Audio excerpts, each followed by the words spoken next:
Right Writers, Cruz here. Thank you so much for joining me. In this video, we are going to be practicing a creative nonfiction prompt brought to you by poetsandwriters.org. And this is our creative prompt for the week. The prompt begins with the best month. In a recent New York Times article titled January's Secret, It's the Best Month, journalist Steven Kurutz makes a case for the first month of the year.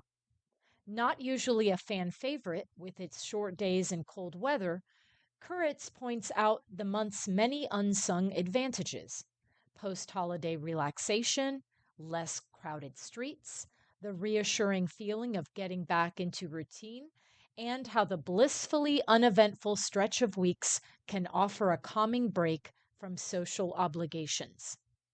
This week, write an essay about your favorite month of the year, even if it's one that revolves around a holiday or exciting seasonal offerings.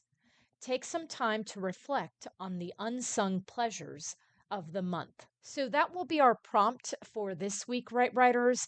And I do want to take a little glimpse of Steven Kurutz's article, just so you can see a sneak peek of it. I will provide a link to the New York Times from this particular article so you can access it and then use that as a launching point to create your own essay. Okay, let's take a look at the New York Times piece here by Steven Kurutz.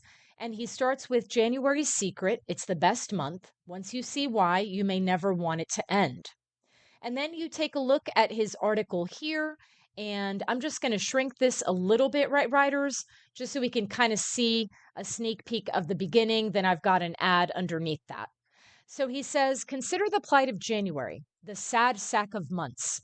It lacks for sunlight. It has some of the worst weather in the Northern Hemisphere, a dreary cold that happens to stretch on for 31 days. It's a month without social holidays. And then he continues. So, Right Writers, let's see what you can come up with. And I look forward to sharing my piece next Tuesday. Thank you so much for subscribing, Right Writers. I'll see you again soon. Love you guys.